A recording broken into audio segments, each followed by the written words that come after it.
Série O Selo de Deus na Lei. Hoje estaremos estudando sobre a distinção das leis.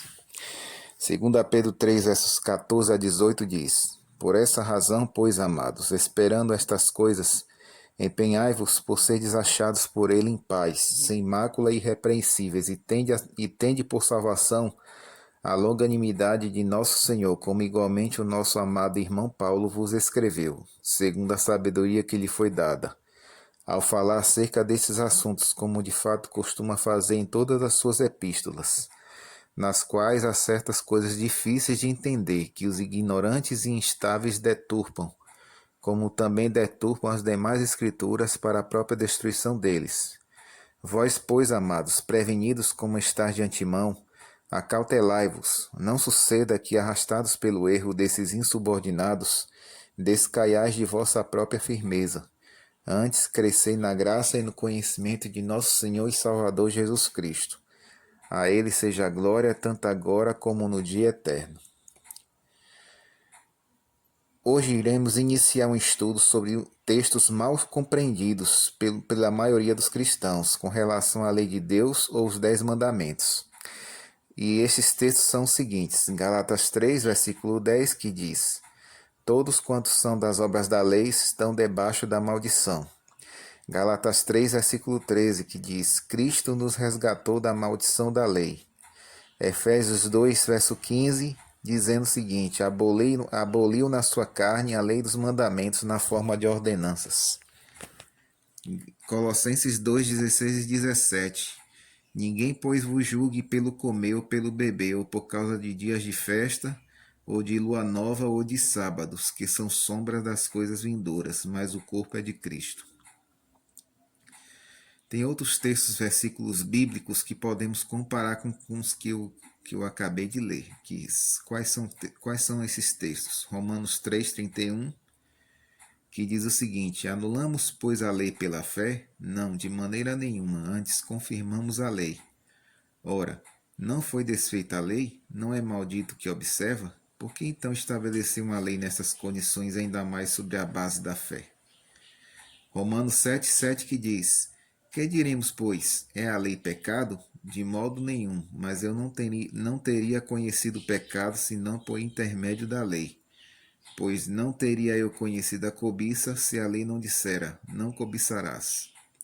Romanos 7,12. Por conseguinte, a lei é santa e o mandamento santo, justo e bom. Então a lei é santa, justa e boa. Como admitir que a mesma seja maldita?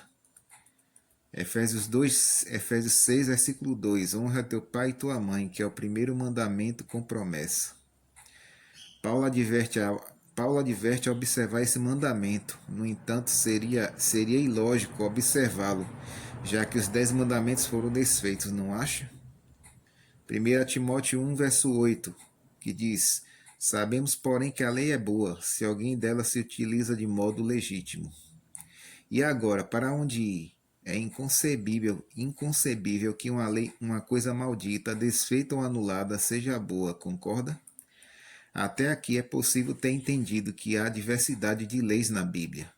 E realmente Paulo menciona muito o termo lei nos assuntos que enfoca de maneira ora explícita e clara, ora dificultosa ao entendimento imediato. O certo é que Paulo estabelece a diversidade de leis, realçando a lei de Deus, que são os 10 mandamentos, também conhecida como lei moral, e mostrando a caducidade da outra, que é a lei de Moisés, também conhecida como lei cerimonial, na qual era constituída de sacrifícios, ofertas diversas, circuncisão, dias de festas e etc. Crê boa parte dos cristãos de hoje que a lei de Deus foi abolida quando Cristo morreu na cruz. Isso ocorre porque estes mesmos cristãos aplicam o termo lei, encontrado nas Escrituras, como uma definição de todas as leis da Bíblia. Não sancionam a separação delas e discordam que haja distinção entre as mesmas. Tudo se resume, eles pensam, na lei de Moisés. Admitir que a Bíblia só apresenta uma lei e que tudo é lei de Moisés, não havendo, portanto, distinção entre elas, é o mesmo que dizer ser ela um amontoado de contradições. De fato, existem leis providas de Deus, que foram enunciadas, escritas e entregues por Moisés, e entre elas está a lei cerimonial, constituída de um ritual que os judeus deveriam praticar até que viesse o Messias Jesus. Essa lei cerimonial está em Êxodo 24, verso 7, e Deuteronômio 31, verso 24 até 26. Os descendentes de Abraão foram cativos no Egito, e o clamor de das suas aflições foram ouvidas por Deus. E ele lembrou da aliança que fizera com Abraão, resgatando assim os israelitas do seu opressor, fazendo deles oráculos guardiões dos estatutos divinos e ao mesmo tempo testemunhas do poder criador de Deus às demais nações. Gênesis 17, verso 1 a 8, Gênesis 17, verso 9 a 14, Êxodo 3, de 1 a 9 e Êxodo 19, de 1 a 8.